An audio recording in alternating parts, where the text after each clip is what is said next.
جزاک الله خیر. سوال بسیار خوب است و متاسفانه امروز زیادتر جوانان رو میبینم اونا یک وقت بود که جوانان 16 میبودن 18 میبودن، یک هدف میداشتن، یک کار میکردن، به فامیل کمک میکردن و امروز جوانان 23 24 الی 25 هم یک قسم گم هستن، نمیفهمن چی کنن و فکر میکنن که سوشال میدیا شاید جوابش باشه. دوج عکس میگیرن مندازن و میخواین که یا مشهور شون یا چیز دیگه شون، لیکن داخل میبینن که جوابش نیست. این بسیار مهم است چون ما مسلمان هستیم که ببینیم که الله سبحانه و تعالی با ما چی هدف انتخاب کرده و از ما چی تقاضا داره و باز زیر همون دایره میتونیم که هدف به خود انتخاب کنیم و چرا هدف مهم است از هم بحث خواهد کردیم. الله سبحانه و تعالی قرآن میفرماید ما خلق الجن و انس الا لیعبدون، که ما جنیات و انسان پیدا کردیم فقط به عبادت خود ما.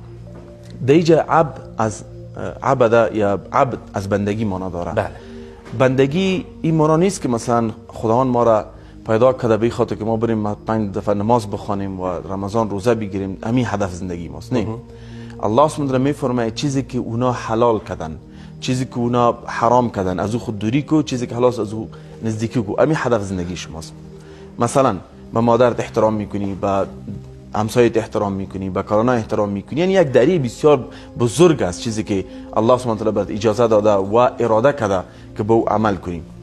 علی میم در این زیر دایره این خب بسیار واضح شد، چیزی که الله سبحانه و تعالی ما حلال کرده برو باید به خود نزدیک کنیم، چیزی که حرام است بس خود دور کنیم و در این کم بیم است. لیکن این یک جواب بسیار مغلق نیست که یک انسان بره در مدافعت عمل کنه. ما استراتژی نیاز داریم، پلان نیاز داریم که به یک هدف بزرگ برسیم. به این خاطر ما به کسایی میگم ان شاء الله کسایی که تلویزیون میبینن اگر احساس میکنی که میال گم است نمیفهمی چی کنی، باید هدف زندگی داشته باشی. اگر فکر میکنی کارایت فقط مربوط میکنه که مردم از تو چیز میخواین و تقاضای جامعه چیز، باید هدف زندگی داشته باشی. اگر فکر میکنی نمیتونی فیصله کنی و همیشه پشت مردم میگردی که ما اگه اینطوری کنم چطور میشه، اگر اینطوری برم چطور میشه، پیش مشوره میگردیم، از یک نفر نه از 20 نفرم یک چیز پرسان میکنی، معلوم میشه که هدف زندگی نداری. یعنی این سه نشانه است که خودت باید فکر کنی، یعنی به انگیزه به هدف. بله اگر من این کارا رو میکنم باز بفهم که هدف زندگی نداری. هدف زندگی چطور باید پلان شه بسیار مهم است. پیش از اینکه هدف پلان کنی باید بشینی از خود پرسان کنی که چی میخوای.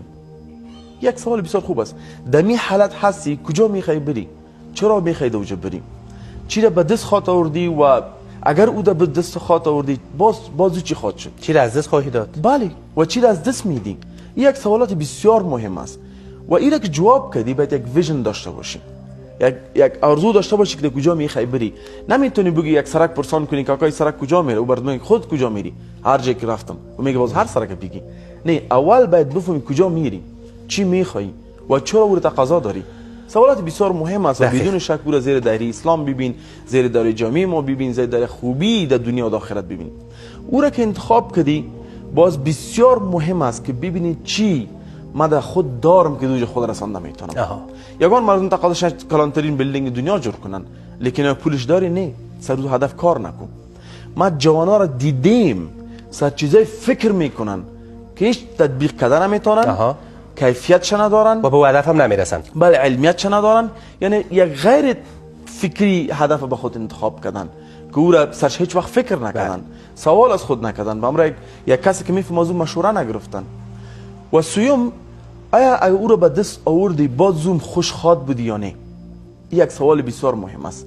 یگان ما میگیم زندگی ما بسیار بدبختی است، مصیبت خود چی خواهد زندگیت فکر میکنی خوب میشه اگر اینطوری شود. یگان مردم فکر میکنه ما اروپا برم دوج خوش خواد بودم. بله، من خودم در آلمان زندگی میکنم، یعنی فقط با اروپا رفتن حقیقت خوشی نیست که دوج برسی که مشکلات حل میشه.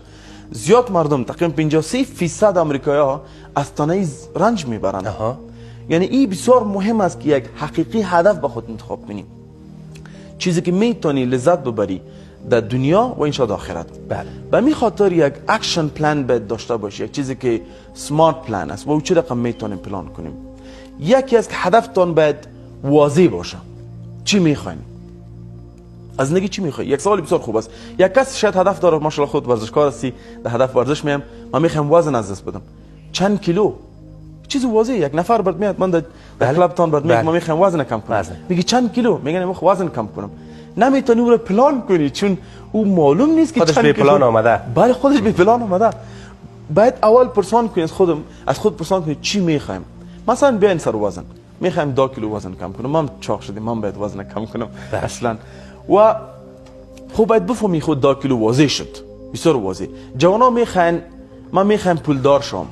خب چقدر میخوای پولدار شوی؟ چی داشته باشی که قناعت کنی پولدار شدی؟ بله. یعنی چیز واضح است که باید یک معلومات به خود داشته باشی که درست. من میخوام کلانترین تعمیر دنیا جور کنم. خود چند منزل، چند متر؟ نه، این بسیار واضح است.